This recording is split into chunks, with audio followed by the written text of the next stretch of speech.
Good evening, Miriam. Good evening, Mike. How the devil are you? How are you? We're good. I am good. Well, I say we. I'm talking like we're a married couple, Mike. How are you? I'm good as well. I said Okay. before to Munil, I was in a very bad mood today. Somehow, so I had one of those days where you have that feeling, oh, it's not. I had nothing on my agenda actually, and then I was just kind of bored, and then all those thoughts and worries came back. And okay, should I do now something? Should I proceed with what I have in my head? Or should I apply for a job, or what should I do? So all those struggles came back, but now it's done. So it was actually I just needed to have a good walk with the dog, and then it was good. But now, hey, thanks, Miriam, for having you on the call. Really awesome that you were so spontaneous. So for all the people who are listening to that, I just dropped Miriam not even an hour ago a note, hey, you want to join our call? And she said, of course, yes. So yeah, why not? I was sitting on the couch, and I just finished the late dinner, and I was like, hey, why not? And when I looked in the mirror, I was like, wait.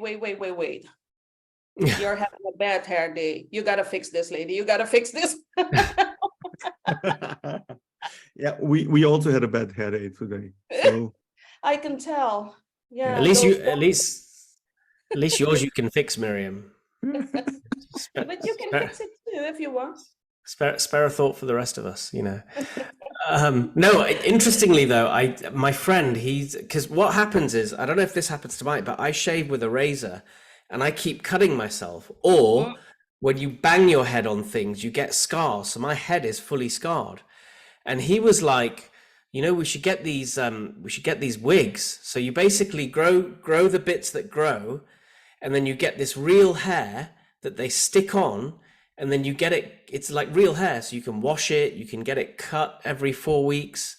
And then 3 months later, you take it off and get a new wig.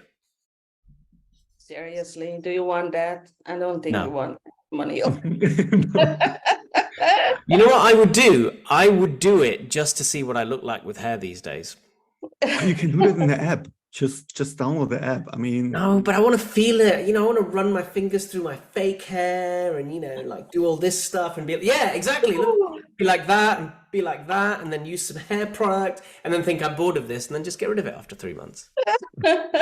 You know, my hobby is also bald. But what I've seen an ad yesterday, I think, on social media that they have a razor specifically for bald men.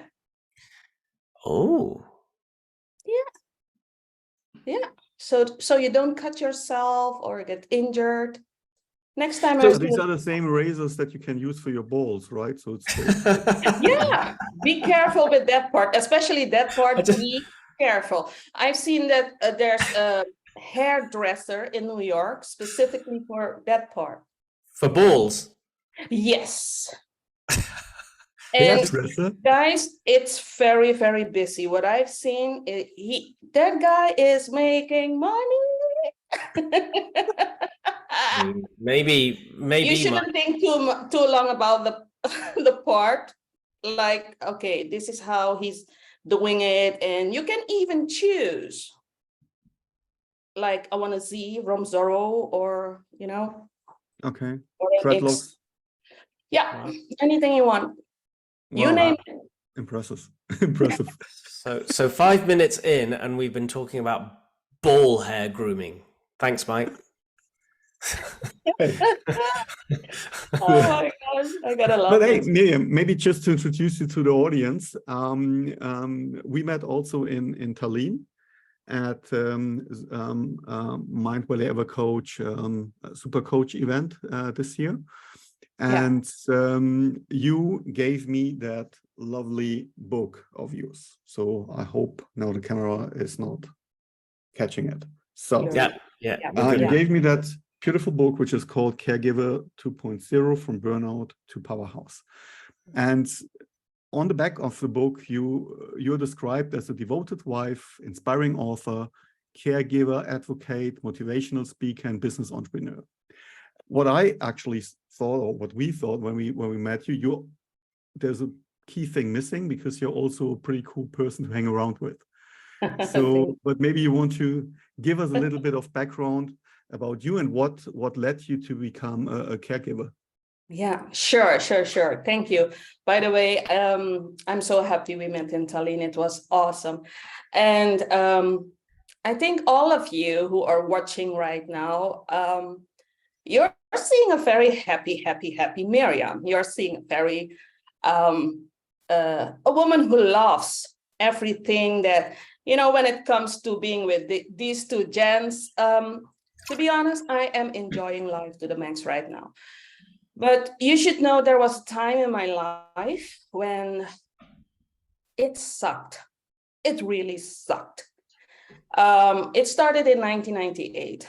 I was 27 and I met a nice guy and we started dating. I knew that he was a diabetic. And within a year, he started suffering from kidney failure. And for 4 years, it was hospital in, hospital out, hospital in, hospital out. We weren't married, of course. And, you know, guys, I was in a mode of surviving. I was cleaning when he was throwing up at midnight. I was working full time. I was the groceries woman. I was the chauffeur. I was everything. I was exhausted. 95% of the time I was taking care of him.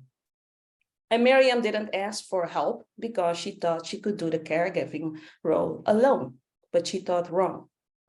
So after 4 years, he was on the list for a kidney pancreas transplant surgery. And he finally got a surgery. And I remember, like the day of yesterday, I remember a social worker asking me a very simple question. Meriam, how are you doing? And that's when I broke. I cried and sobbed for 15 minutes. Because of the heaviness, it was all on my shoulders. And I was mad at myself because I didn't want my boyfriend to see me like that. I didn't want him to see a vulnerable Meriam. I didn't want a social worker to know that I was so exhausted that I burned out. When I got home that evening, I looked at myself in the mirror and I said, Meriam, what are you going to do for you? What will happen to you if you keep going on like this? You have to do something. I knew the answer, guys, but it felt so, first of all, it felt awkward saying those words, looking at myself in the mirror and asking myself the question. And I started crying again. So the next morning, I had a conversation with Martin. His name is Martin. And I said, listen, I need to do something. I need to leave. And I left him for 1 week. And I went to my home country, Suriname. When my mom saw me, she said, my child, you need to rest. And I started crying again. I slept so much during that week. I thought of so many things. I didn't know what self-care was. I didn't know what self-love was, but I knew that I had to do something. So I started with meditation. I started with journaling. I started trying several things like, okay, I need to do something, but what? And it took me months. It didn't happen overnight, my transformation. It took me months. And I gradually got out of burnout city. I had days when I was feeling great, and I had days when I was feeling really down. Can I just jump in there, Meriam? And can I ask? And I think this is really, really important. Because I was having a conversation earlier today about how do you start to share some of this stuff with the world? And this is obviously a forum.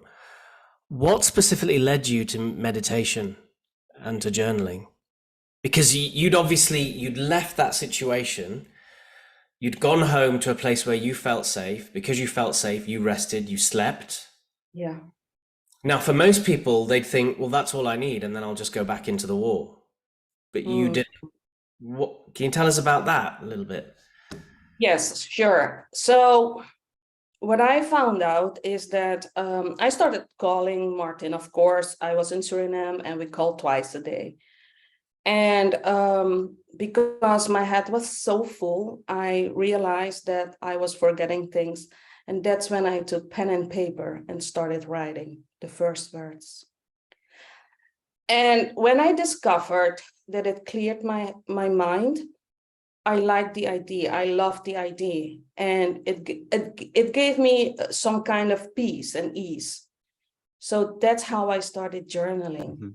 Mhm. And I started listening to blues music, easy listenings. And one thing led to the other. And I don't know if it was a radio station that had some meditation music. And I closed my eyes and I enjoyed the music. And this is how I started with meditation, because it brought me peace. It brought me ease. Wow.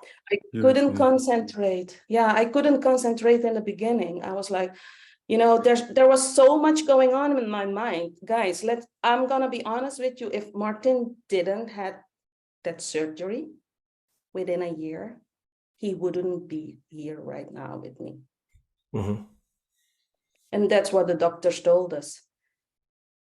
He's number one on the list, but if he doesn't get surgery within a year, be prepared. And that hit me really hard. Mm-hmm. So I got out of burnout city, and then what? I continued using those techniques, but Martin had many eye surgeries because he was a diabetic. He had so many surgeries, we lost count. He broke his ankle in 2009, got surgery again in 2010. Surgery didn't go as planned, so his ankle grew crooked. He needed orthopedic shoes. He had an ulcer under his foot because of the orthopedic shoes. So it was hospital in, hospital out, hospital in since 1998, hospital out. And on top of that, in 2010, while I was at the office, Martin called me like, hey, Meriam, can you call Patrick? That's my brother. And I said, why should I call? He said, listen, he called me and I'm driving to his home right now. And when I called my brother, I hung up within 5 seconds. He was talking really strange. He had a severe stroke while I had him on the phone. So I called the paramedics right away. I gave him them his address because Martin didn't know he knew where he lived, but he didn't know the name of the street. And when I got there, I honestly thought, within a week, I think we will have a funeral. He was 46. He was partially paralyzed. He couldn't talk. He couldn't walk. He didn't remember his kid's name. He didn't remember my name.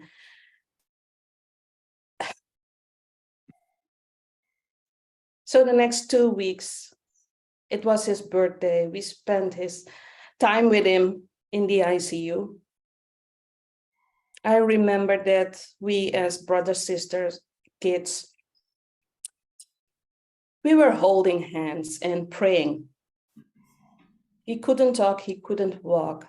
His eyes were closed, but I could see the tears. So that's when I knew that he could hear us. He was connected to all those medical devices like IV, like oxygen, like everything. And I was like, How is he today? He can walk and talk again.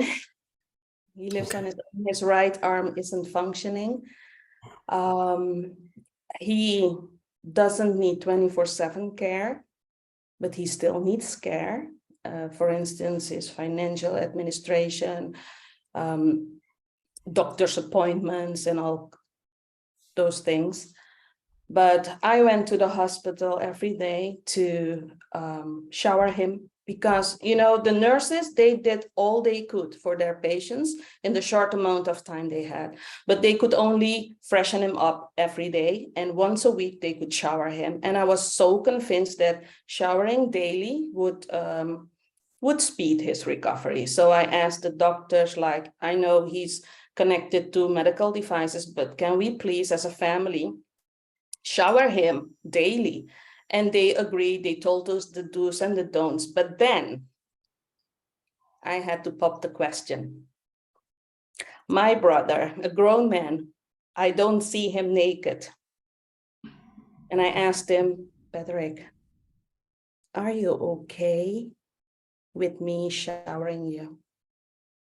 And he mumbled something and shied away. I mean, I felt awkward.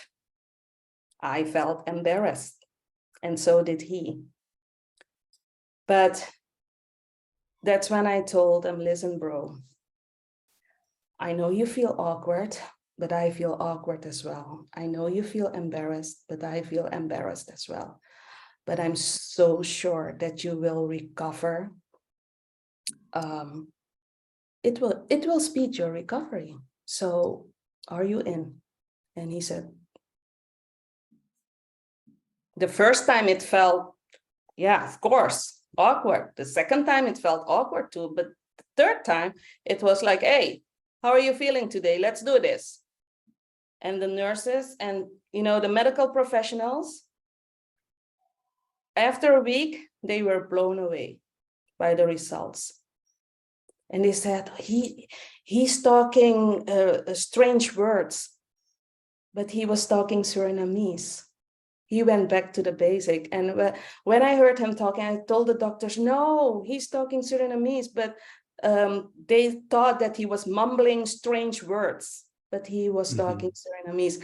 So they were happy. They said, can you please communicate with him? And they gave him a pen and asked him, do you know what this is? And he said, he didn't know the word anymore. But anyways, it took him years to recover. And today he is doing much, much, much better. And I asked him permission to share the photos, the videos from the time when he was really doing bad. And he said, you know, sis, this happens every day. It can happen to anyone within a few seconds.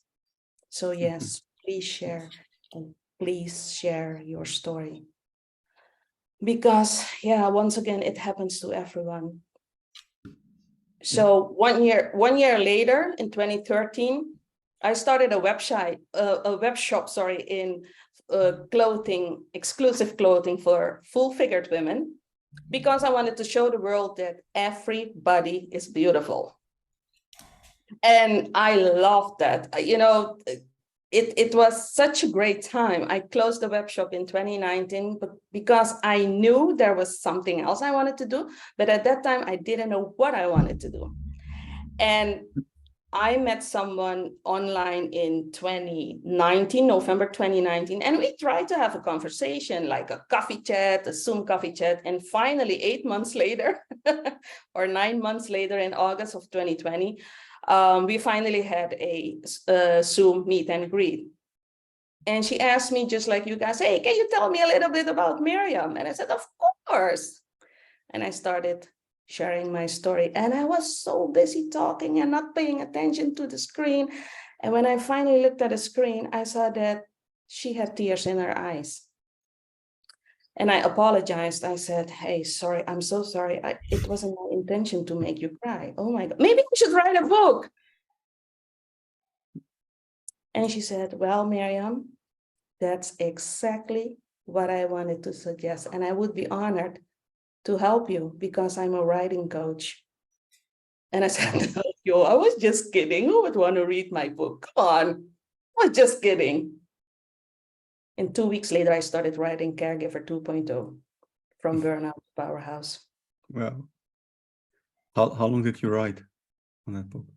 10 months. 10 months later, I self-published it. June 2021, I self-published this book. It was 3 times #1 on Amazon. So for all the guys, check that out. Yeah. And because of Caregiver 2.0, I was invited to be a co-author of My Africa, My Identity, because my ancestors come from Africa.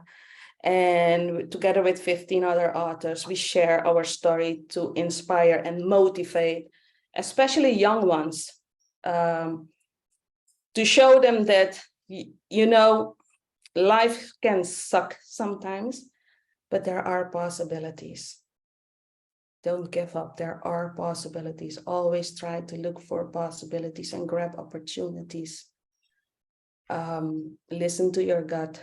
Take care of yourself. And yeah, here I am. And don't lose hope. Stay positive. Don't lose hope. Yeah, exactly. Don't lose hope.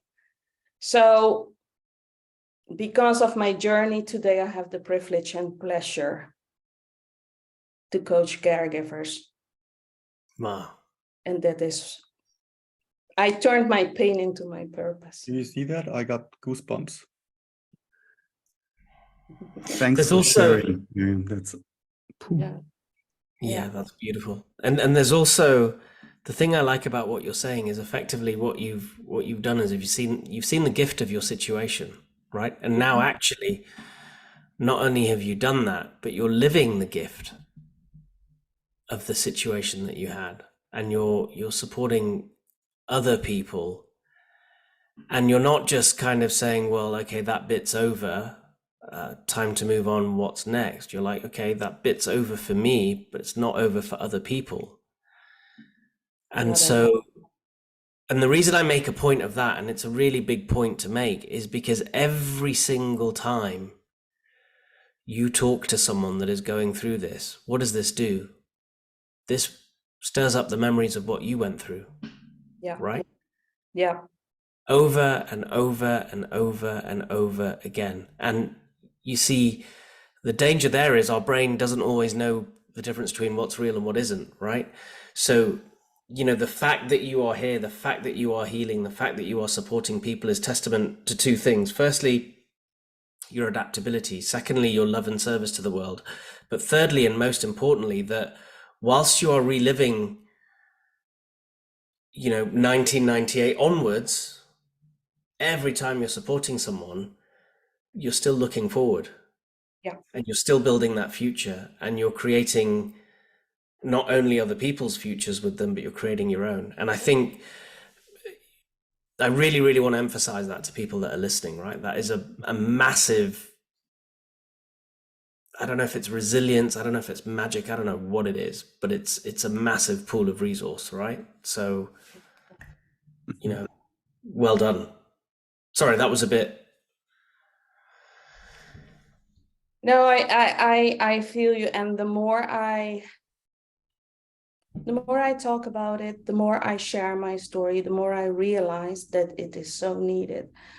Yes. I'm gonna be honest. When I wrote, during my writing process, I cried a lot, but it was also healing. Every Thursday, every Saturday, every Sunday morning from 8 till 12, my door was closed. My door was closed for my loved ones. My door was closed for everyone else because I was writing my story. I needed that space. And that's why I always say communication is so important. Your family should know when you need time for yourself, when you need me time. And this is why I always will empower and motivate people to write their story. When I look at the messages I get from people who have read my book, I'm like, I'm so happy that I met Sarah, my writing coach. Mm-hmm. I needed someone to guide me because there was so much. I had written so much, and the funny part is I wanted it all in my book. And she said, no, Meriam, as much as I love this story, but it doesn't belong in your book. And I was like, what do you mean, woman? And then she said, there is no connection to caregiving. And I said, I see what you mean. I see what you mean. So I really needed someone to guide me through the process. Mm-hmm. And then the process of self-publishing, I had to find out a lot because you can't find it all on the internet. So it took me a couple of months to find out certain things. And then the cover. What should be on your cover? What do you want on your cover? And I've been working with a graphic designer for years. And he said, Meriam, you're talking about burnout. I'm thinking about a burnt match, but you something beautiful came out from your burnout. And that's the beautiful flower. And the flower, you see it in many gardens in Suriname. And I live in the Netherlands, so the color orange is for the Netherlands. The burnt match is my burnout, and then the flower is Suriname, and purple is my late mom's favorite color. So that's the cover, the explanation of Beautiful. my book. Beautiful. And Caregiver 2.0, that's my transformation from Caregiver 1.0 to a Caregiver 2.0. Yeah, and as Munir also said, I mean, you experienced everything that makes you also as a coach for caregiving for others so much stronger because it's your story. You're just living your story. And what I love about that is that, I mean, everyone will be a caregiver once in their lifetime. So there is no way around that, right? So everyone will be in a situation where he needs to give care. Yeah. So what I saw is that you also developed an online program for caregivers. Yes, I gathered all my information, and that's a lot. That's so much. I mean, I've been caregiving for 20 plus years. Martin and I, we are together for 25 years in September, 25. And so I gathered all the information. I didn't know where to start. And I said, I have to do something. And then Meriam just took her book and said, you know what? This is my guide, this book. And the information from my book, I used to create a 6-week online program, a 21-day do-it-yourself program. And right now I am working on a 2-hour workshop, online workshop for caregivers who want to know how to set healthy boundaries as a caregiver. Really because many people ask me, Meriam, now tell me this. How do you do this? You work part-time, you're a coach, you take care of 2 people, even though it's not 24/7, but you're a caregiver. Do you have time to sleep? And I tell them, yes, I do, but that's because Meriam sets healthy boundaries. Meriam says no to her loved ones. And that might sound hard, but I need to breathe as well. So for instance, when Patrick or Martin says, hey, Meriam, can you help me with this or that? And if I have scheduled that time for myself, guys, it's my time. And then I say, no, I can't help you now, but I can help you then and then. So it's not that I'm not helping at all. And that is okay. And I'm expecting the same from them. If they have scheduled time for themselves and I ask them something, they should say no to Meriam. because me time is important. And that's why I'm asking people, are you existing or are you living? Before I burnt out, I was existing. I was doing the things I was supposed to do, but I wasn't even taking time for a coffee. I wasn't taking time for some tea. I wasn't taking time to breathe for a glass of water or just reading a book. Are you existing or are you living? I am living now. I flew to Tallinn alone. Okay, it was Martin's suggestion, but I had such a great time. I was living. Do you know It what's was awesome. it was awesome. And do you know what's really interesting is a lot of people, and you know, I'm not a caregiver, but I have had challenges with setting boundaries, right?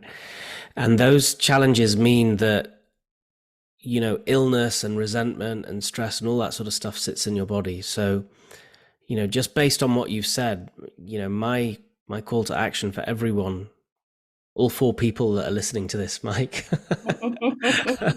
all 4 of our followers, I would say this. I would say set boundaries, because if you don't set boundaries, you will get ill. Miriam had to set boundaries because, you know, she fell into a role that she wasn't expecting.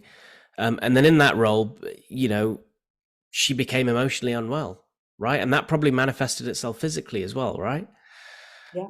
And we don't, you know, the 3 of us, in fact, all of us as coaches or just as people that love other human beings, we don't want you to have to feel pain or to get sick before you realize that you have to set boundaries. There's a reason why on airplanes, when you're a parent, they say to you, put your mask on and then help your children, right? Because if you're not well, how can you serve anyone else? If you don't love yourself, how can you love anyone else, right? It sounds really dumb and really simple, but I guarantee you 90% of us go through the majority of our life not thinking like that, right? Yeah. And so I applaud you and I honor you for having the consciousness to make that decision, Miriam, because that's a level of self-realization that most of us float through life not having. Or they will get it very, very late in life. So Yeah. also, I mean, when you're sharing your story, and thanks, Miriam, for doing that, I think. Coming from the fun topic about bowl shaving in the beginning to something that deep, so quick. Taking a bit of a turn. That is, whoa, yeah, that was those turns. And I'm very humbled, and I'm very grateful that you made it on that podcast recording today, because what you also when you share that, the way how you worked as a caregiver, or what you did, actually, it shows the highest human qualities. You show empathy, you show compassion, resilience, a lot of resilience, and especially love. And so if I hear you now, so that it turns you from a caregiver to caregiver 2.0, with all those other stories around that, you now living your purpose in that way. It's probably based, even it was a very hard journey and very hard time, it's kind of rewarding. Mm-hmm. It is. So It is. Martin and I, we are enjoying the little things in life. And let me give you an example. I told you earlier that he broke his ankle and we loved dancing for hours. That's not possible anymore. But we can dance 5 minutes. So we grab those 5 minutes. And we dance like we don't care if anybody's watching us. We are shaking what our mama gave us. I mean, 5 minutes. We are just shaking what our mama gave us. And that makes us happy. 5 minutes. Those Every 5 day? minutes are ours. And that's what I mean with always look for possibilities. When I finally took my superhero cape off, because I had a big S, I could do caregiving all by myself. That's what I thought. So that superhero cape fell off when the social worker asked me the question, Meriam, how are you doing?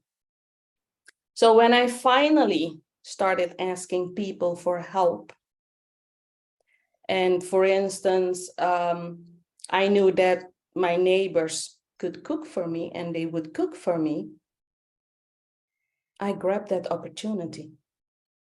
In my contact list, my phone, behind every contact's name, I would write cook, driver, cleaner. So whenever I needed someone, I knew instantly, oh, this is the person I need. Maybe she wants to cook for me, or maybe she wants to drive me to the hospital so I don't have to pay attention to the road. Oh, maybe I can ask her to get me some groceries. And if she does it, I can save some time for myself, or I could do something that brings me peace and ease. Even if Martin is at home, oh, if they cook for us, then I don't have to cook. So I could read a book instead. And those are the techniques and tools. I still use them. I still use them. Yeah. Wow. Yeah. And I even gave my tasks funny names. For instance, if I needed to cook something, I would write boosting our vessels, something positive. Time to boost our vessels, time to fuel our vessel, or working on that nice whatever, buying that beautiful dress for Meriam to make her look even more beautiful, going to the nail salon, making Meriam more beautiful, positive. I was so focused on positivity because I discovered that it worked for me. Mhm. It worked for me. Instead of saying, "Oh, I can't do this, I can't do this." If you say you can't, no, yeah, then you can't. Mhm. You know what's really interesting is I think, was it 2 episodes ago? In fact, there seems to be a running theme in both this podcast and the one that I do on my own. It's all about mindset, Mhm. right? And how you perceive your mindset is one thing. How you then deliver your mindset to yourself and to the world is another thing, right? And it feels like, when I don't think people understand. So, you'll be watching Meriam now and you'll feel her energy. Yeah. But then when you see her in real life, there's just an aura. I think the best word I can describe it as is just a vibe. It's kind of like peaceful joy and energy all at the same time. I can't make any sense of it. They kind of all contradict each other, but you tend to exude that. So just know that whatever you're going through, and Miriam, I'd love to get your thoughts on just advice for people, not just caregivers, right? If there's one piece of advice you would give them. But it all starts up here, right? Yeah. It's perception of your situation, perception of the world, and perception of others. Mhm. So while we're on that subject, if there was one piece of advice, Well, what would it be? I would love to ask a question. And that question is also for both of you. In true coaching fashion. When I ask people, do you love yourself? No one says no, of course. Right? Do you love yourself? Yes. Okay. Can you name me 2 things in 15 seconds that show that you love yourself? 2 things, 15 seconds. Who are you asking first? Both of you. Okay. Time is running. Go on, Mike. Me first. You go. I called it first, so it's you first, Buster. Okay, starting now. Mike, do you love yourself? I try to. I'm learning it. Okay, that's good. That's So good. I wouldn't say yes, because I really struggled with those kind of things very heavily in the past. So but at the moment, or based on where I stand in my journey, I must say I'm learning it, yes. And there are things that I love about myself. And one thing is that I'm very much open-minded and love to connect.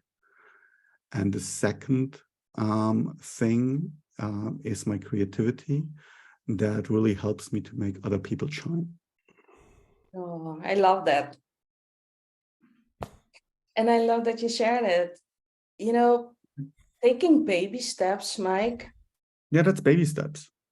But I That had to really, find things. I was asking that question me quite often, and I had the first time in February this year where I had the feeling that I connect with my inner child. I haven't done that probably for 35 years because I completely blocked everything off. And so therefore I'm actually really grateful. And today I must say, yes, there are things that I start now to love about myself. baby Just baby steps. steps. Also, yeah, but baby steps are also steps. Yeah. Yeah. O'Neill. Yes, boss. Do How can I you be love of service? yourself? More than I ever have in my life before. Mm. But again, I'm learning, and I think I know that I am, because that energy spreads, because you attract the energy that you feel internally, right? So yeah, like Mike, I'm learning, and I know that I'll be learning for the rest of my life to love myself, love different aspects of myself. What do I love about myself? I love that I'm a loving dad and a loving human being. And I love that I like to have fun and have other people have fun with me. And I love the fact that now when I serve and when I do things for each other, it comes from a place of boundary setting. So if I don't want to do something for someone, I won't say, oh yeah, I'll do that for you. Right? I'll just say no. Except if it's my mum, she's 79 years old, so I kind of have to. Yeah. So yeah. Does that answer your question? Yeah. Yeah. It's so important. Not many people have the guts to say no. They feel like they have to when someone asks them to do something or for help or whatever. They just say yes, even though their plate is too full, even though they don't have time. But, you know, at a certain point, I always say saying no to others is saying yes to yourself. And that's also a form of self-care. Setting healthy boundaries is a form of self-care. You're taking care of yourself. Yep. And, you know, after every task, I take 15 minutes to breathe or do a quick breathing exercise, grabbing a glass of water, or just shaking what my mama gave me, or, you know. I love that. Shaking what It my is, mama gave me. it is And since so, Colleen, you have a new song to shake, right? oh yeah.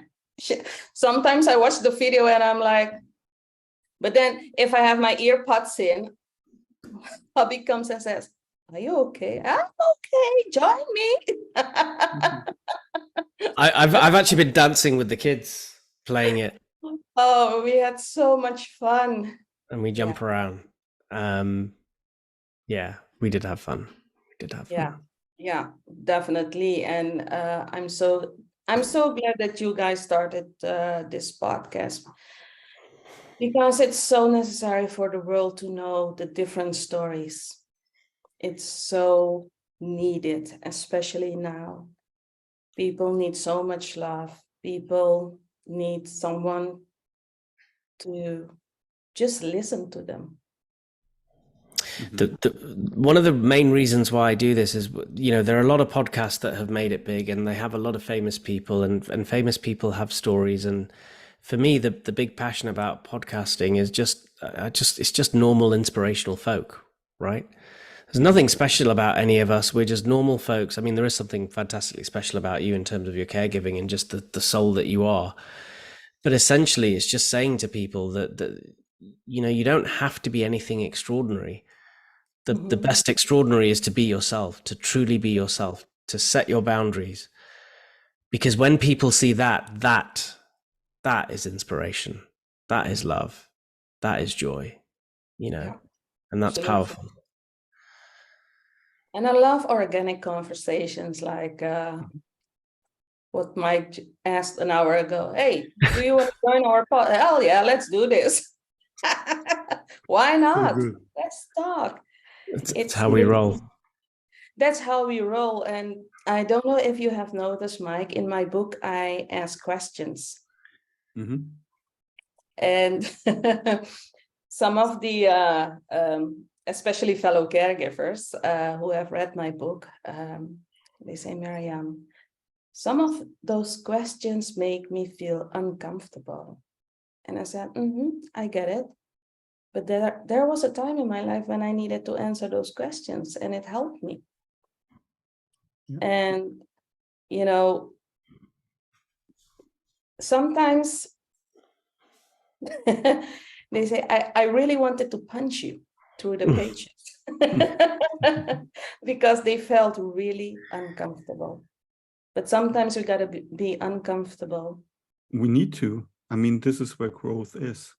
It's not in the comfortable place, right? So everybody says, as soon as you're out of your comfort zone, this is where the magic happens. So get your ass out there, right? Yeah. Ask those questions, and don't ask them when it's too late to answer. I can only really encourage everybody to ask those questions as early as they can, because I mean, there's still a big life ahead of them, ahead of you, and the earlier you answer them for yourself, the better it is. Yeah. So, but it's painful, right? It's painful because these are questions where you don't want to